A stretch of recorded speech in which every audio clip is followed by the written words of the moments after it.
지금 당신의 손목을 보세요. 가늘고 뼈마디가 보일 정도로 얇을 겁니다. 아무리 운동을 했어도 아마 5년 전과 똑같은 모습일 가능성이 높죠. 그러면 현대 피트니스계에서는 뻔한 대답을 내놓습니다. 유전 때문이다. 골격 때문이다. 손목은 바꿀 수 없다.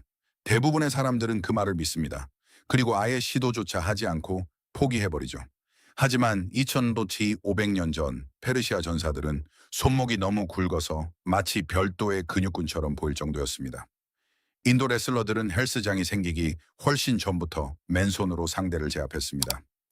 바이킹 노자비들은 오늘날의 현대 운동선수들이 여전히 연구할 정도로 강력한 전완근을 발달시켰습니다. 그들 중 누구도 리스트컬을 하지 않았습니다. 특수 장비도 없었죠. 심지어 손목을 단련하려고 의도적으로 노력하지도 않았습니다. 그것은 단지 그들의 생활 방식에 따른 부수적인 효과였을 뿐입니다. 그리고 그 이유를 이해하고 나면 하루 단 15분만 투자해서 당신도 직접 그런 손목을 만들 수 있습니다. 운동 3, 바이킹과 지구력의 힘. 바이킹의 배는 걸작이었지만 그것을 움직인 것은 인간의 힘이었습니다. 노자비들은 매일같이 탁 트인 바다의 저항에 맞서 몇 시간씩 노를 저었습니다. 노를 쥐는 손잡이는 굵고 딱딱했으며 쉴 틈을 주지 않았습니다. 손목은 하중을 받는 상태에서 반복적으로 움직이면서도 계속해서 텐션을 유지해야 했습니다. 이것은 전형적인 근력 운동이 아니었습니다. 부하 상태에서의 지구력이었죠. 바로 이 차이가 결정적입니다. 무거운 무게는 근육의 크기를 키웁니다. 하지만 길고 일정한 부하는 힘줄, 인대, 조직의 밀도를 높여주어 손목이 쉬고 있을 때도 거대해 보이게 만듭니다. 이것이 운동할 때만 좋아 보이는 손목과 언제나 강력해 보이는 손목의 차이입니다. 운동 3. 수건을 챙겨 턱걸이 배 걸고 양끝을 잡으세요. 그 상태로 매달리거나 가능하면 턱걸이를 하세요. 굵고 불안정한 그립은 손목이 일반적인 배서처럼 고정되지 못하고 계속해서 일하도록 강제합니다. 철봉이 없나요? 그렇다면 튼튼한 물체에 수건을 감고 로우 동작을 수행하세요. 목표는 최대 근력이 아닙니다. 목표는 텐션을 유지하는 시간입니다. 가능한 한 올해 3세트를 실시하세요. 단계적으로 세트당 60초 이상을 목표로 하세요. 운동 2. 인도 레슬러와 잊혀진 근육. 인도의 페라니 레슬러들은 수천 년 동안 현대의 훈련 방식이 거의 완전히 간과하고 있는 방식으로 훈련해 왔습니다. 그들의 힘은 단순히 근육에서 나오는 것이 아니라 움켜쥐는 힘과 통제력에서 나왔습니다. 그들 훈련의 핵심 중 하나는 무겁고 축축한 모래나 진흙 속에 손을 반복해서 밀어 넣는 것이었습니다. 이때 손가락은 쭉 펴져 있었고 저항에 맞서 손을 벌려야 했습니다. 이를 통해 그들은 전왕은 윗부분에 위치한 신정은 펴는 근육을 집중적으로 단련했습니다. 바로 이 근육들이 오늘날 거의 훈련되지 않는 부위입니다. 이것이 바로 많은 사람들의 손목이 미완성처럼 보이는 이유입니다.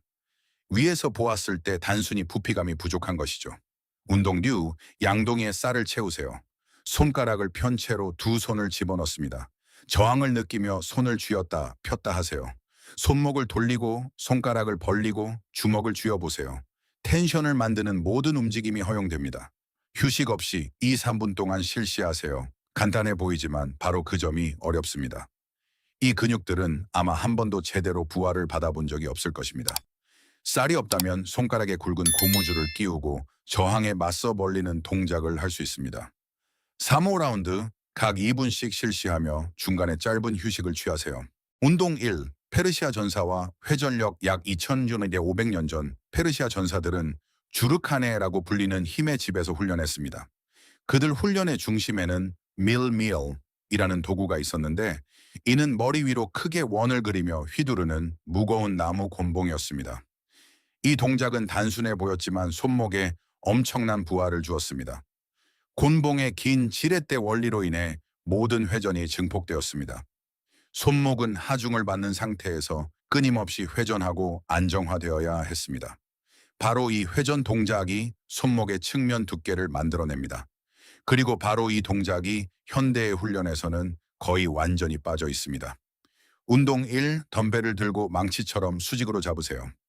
전환을 벤치나 다리 위에 올려 손목이 자유롭게 움직일 수 있도록 합니다. 이제 천천히 손바닥을 아래로 돌리고 잠시 멈췄다가 손바닥이 천장을 향할 때까지 제어하며 위로 돌리세요. 이것이 1회입니다. 반동을 쓰지 말고 천천히 통제하며 움직이세요. 목표는 속도가 아니라 전체 가동 범위에 걸친 부하입니다. 방향당 12, 15회씩 3세트를 실시하세요. 강한 손목을 위한 3가지 핵심 운동, 현대 훈련에서는 거의 완전히 무시되지만 손목을 실제로 발달시키는 3가지 움직임 패턴이 있습니다. 첫째는 회전으로 손목의 측면 두께를 만듭니다. 둘째는 신정은으로 타인에게 보이는 각도인 손목 윗부분을 담당합니다. 그리고 셋째는 오랜 시간 동안 텐션을 유지하는 능력으로 진정한 밀도를 만들어냅니다. 고대의 새 문화권은 의식적으로 계획하지 않고도 매일 이 패턴들을 훈련했습니다. 그리고 거기서 오늘날 당신이 바로 적용할 수 있는 3가지 운동이 나옵니다. 운동 3. 수건 매달리기 또는 수건 로우. 지구력과 손목의 진정한 밀도를 위해. 운동 6. 쌀 양동이 훈련 또는 고무줄 익스텐션. 소홀해지기 쉬운 신정은 활성화를 위해. 운동 1. 덤벨 해머 로테이션. 측면의 근력을 키우기 위해. 이 3가지를 모두 결합하면 단순히 손목을 훈련하는 것이 아닙니다. 대부분의 사람들이 결코 도달하지 못하는 완전한 시스템을 구축하게 됩니다. 이것이 효과가 있는 이유. 대부분의 사람들은 손목 굵기가 뼈에 의해 결정된다고 믿습니다. 어느 정도는 맞는 말입니다. 뼈는 그냥 자라지 않으니까요. 하지만 그것이 손목을 굵어 보이게 만드는 핵심은 아닙니다. 당신이 실제로 보는 것은 손목 주위를 감싸고 있는 근육, 힘줄, 그리고 결합 조직입니다. 여기서 3가지 그룹이 결정적인 역할을 합니다. 회전을 담당하는 회내근과 회외근, 전완 윗부분의 신정은, 그리고 아랫부분의 굴곡근입니다. 현대의 훈련은 거의 전적으로 굴곡근에만 부하를 줍니다. 모든 당기기, 로우, 리프팅 동작은 바로 이 부위만 단련합니다. 나머지 2 그룹은 거의 완전히 방치됩니다. 바로 여기에 문제가 있습니다. 일부분만 발달시키면 손목은 항상 미완성처럼 보이게 됩니다. 고대의 훈련 방식은 의도하지 않았어도 이 3 영역 모두에 동시에 부하를 주었습니다.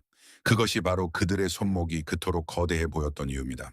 3가지 문화, 3가지 움직임 패턴, 그리고 이 3가지 간단한 운동이 합쳐져 지금까지 당신의 손목에 부족했던 것을 정확히 훈련해 줍니다.